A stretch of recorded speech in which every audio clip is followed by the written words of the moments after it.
Hello guys, family ബ്ലോഗിലേക്ക് സ്വാഗതം. നമുക്കിന്നൊരു മാങ്ങ അച്ചാറാണ് ഇടാനുള്ളത്. അപ്പോൾ നമുക്ക് മാങ്ങ നന്നായിട്ട് അരിഞ്ഞു വെച്ചതും അതിനകത്ത് ഉപ്പും കൂടെ പുരട്ടി മാറ്റി വയ്ക്കുക. എന്നിട്ട് നമുക്ക് ചൂടായ പാനിലേക്ക് ആദ്യമായി പാൻ ചൂടാക്കി വയ്ക്കുക. അപ്പോൾ അതിൻ്റെ വേണ്ടുന്ന ഇൻഗ്രീഡിയൻസാണ് ഫസ്റ്റ് വേണ്ടതെന്ന് വെച്ചാൽ വറ്റൽമുളക്, കറിവേപ്പില, പച്ചമുളക്, കായം, വെളുത്തുള്ളി. ഇത്രയും സാധനങ്ങളാണ് ഫസ്റ്റ് വേണ്ടുന്നത്. എന്നിട്ട് പൊടികളായ മുളക് പൊടി രണ്ട് സ്പൂണാണ് എടുത്തത്. പിന്നെ മഞ്ഞൾപ്പൊടി, ജസ്റ്റ് കുറച്ച് ഉലുവാപ്പൊടി. ഇത്രയുമാണ് പൊടികളായിട്ട് വേണ്ടുന്നത്. അപ്പം നമുക്ക് ആദ്യമായി നമ്മൾ നല്ലെണ്ണയിലാണ് ഇടാൻ പോകുന്നത്. അപ്പം നമുക്ക് നല്ലെണ്ണ ചൂടായ പാനിലേക്ക് ഒഴിക്കാം. നമുക്ക് പെട്ടെന്ന് ചെയ്യാവുന്ന ഒരു അച്ചാറാണിത്. ഇതിനകത്ത് ഞാൻ വിനാഗിരി ഒന്നും ചേർക്കുന്നില്ല. നമുക്കൊരു 1-2 ആഴ്ചയിലേക്കൊക്കെ എടുക്കാൻ പറ്റിയൊരു അച്ചാർ. അപ്പം ആദ്യമേ നല്ലെണ്ണ ചൂടായി കഴിയുമ്പോൾ നമുക്കതിലേക്ക് കടുകിടാം.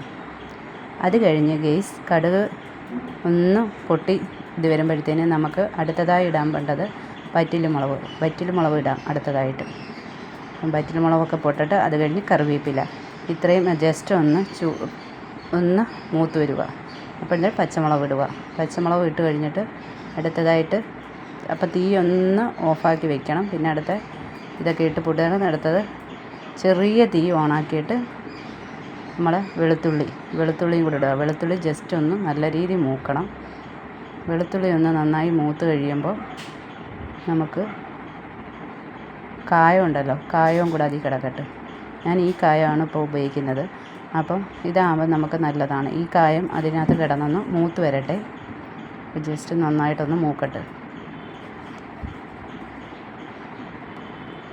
ഓക്കെ, അപ്പം മൂത്ത് കഴിഞ്ഞ് അപ്പം നമ്മൾ ഈ പൊടികൾ ആദ്യം നമ്മൾ വേണം, ഒരു ചെറിയ ചൂടുവെള്ളം ഒഴിച്ച് ജസ്റ്റ് ഒന്ന് നല്ല രീതിയിലൊന്ന് കുഴച്ച് വെക്കണം. കുഴച്ച് വെച്ചിട്ട് നമ്മൾ പൊടിയിൽ ചേർത്താൽ പെട്ടെന്ന് പൊടി കരിയത്തുമില്ല. നമുക്ക് പെട്ടെന്ന് അത് കുഴച്ചെടുക്കുകയും ഗ്രേവിക്ക് നല്ലൊരു ഇത് കിട്ടുകയും ചെയ്യും. അപ്പം അത് നല്ല രീതിയിലൊന്ന് ജസ്റ്റ് ഒന്ന് മൂക്കട്ടെ.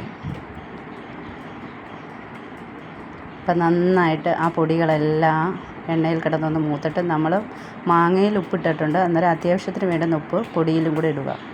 ഇട്ട് നന്നായിട്ടൊന്ന് വഴറ്റി ആ എണ്ണയൊക്കെ ഒന്ന് തെളിയുന്നിടം വരെ ജസ്റ്റ് ഒന്ന് ഇതാക്കി വയ്ക്കുക. നന്നായി വഴറ്റി വയ്ക്കുക.